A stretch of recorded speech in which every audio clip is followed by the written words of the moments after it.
Hello everyone, welcome to my YouTube channel. ঘৰতেনো আমি কেনেকৈ ঘিউ তৈয়াৰ কৰিব পাৰোঁ তাকে আজি শিকি লোৱা হওক।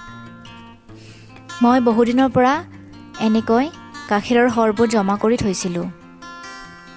গাখীৰৰ সৰখিনি মই ফ্ৰিজত ৰাখিছিলোঁ যাতে সৰখিনি বেয়া হৈ নাযায়।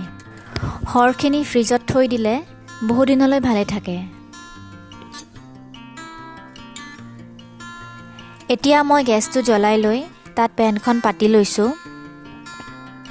এতিয়া গোটেইখিনি সৰ মই এখন চামুচৰ সহায়ত পেনখনত এনেকৈ উলিয়াই লৈছোঁ। গোটেইখিনি সৰ মই এনেকৈ উলিয়াই ল'ম। সোৱাদৰ ফালৰ পৰা চাবলৈ গ'লে সাধাৰণতে দোকানৰ পৰা কিনা ঘিউতকৈ ঘৰতে বনোৱা ঘিউটোক অতি উচ্চ বুলি গণ্য কৰা হয়, কাৰণ ঘৰত বনোৱা ঘিউটো বিশুদ্ধ হয়। ইয়াত কোনো ধৰণৰ মিক্স নাথাকে।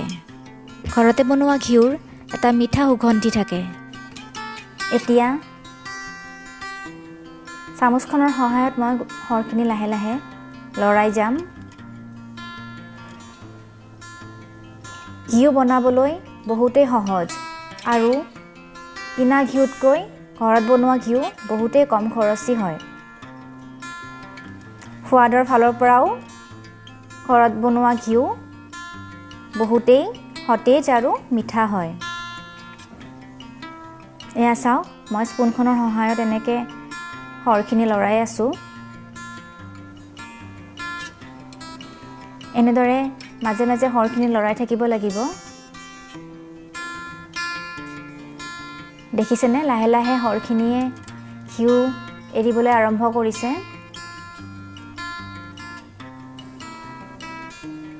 সৰখিনি এনেকৈ লাহে লাহে চামুচৰ সহায়ত ঘূৰাই থাকিব লাগিব।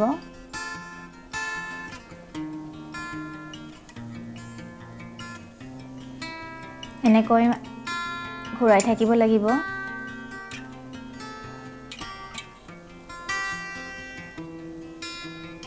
গেছটোৰ জুইখিনি মিডিয়াম ফ্লেমত ৰাখিব যাতে ঘিউখিনি উতলি নাহে, নহ'লে উতলি আহি পৰি যোৱাৰ সম্ভাৱনা থাকে। এয়া চাওক, লাহে লাহে সৰখিনিয়ে ঘিউ এৰিবলৈ আৰম্ভ কৰিছে। কোনে কোনে এনেকৈ ঘি ঘৰতে বনাই খাই পাইছে জনাবচোন। আৰু যিসকলে আজিলৈ ঘৰতে ঘি বনাই পোৱা নাই তেওঁলোকে ঘৰত ঘি বনাবলৈ চেষ্টা কৰি চাব পাৰে। ঘি তৈয়াৰ কৰিবলৈ প্ৰায় 10 পৰা 15 মিনিট সময় লাগে।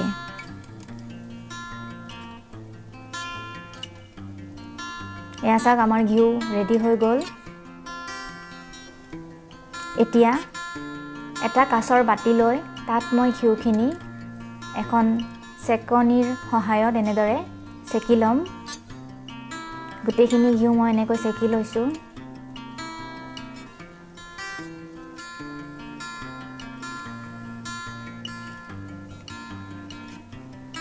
সৰখিনি মই এনেকৈ দি লৈছোঁ লাহে লাহে।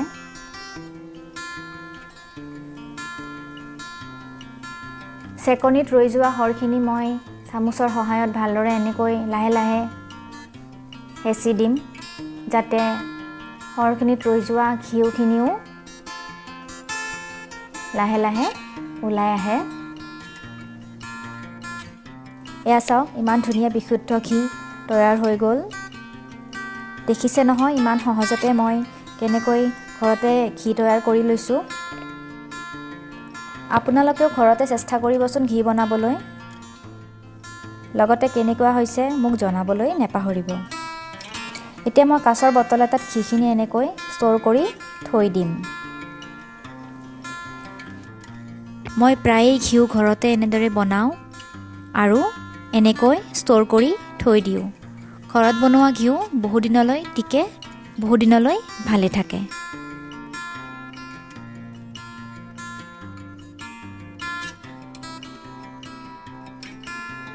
পুনৰ লগ পাম নতুন এটা ৰেচিপিৰ সৈতে। আজিলৈ এৰিছোঁ, ধন্যবাদ।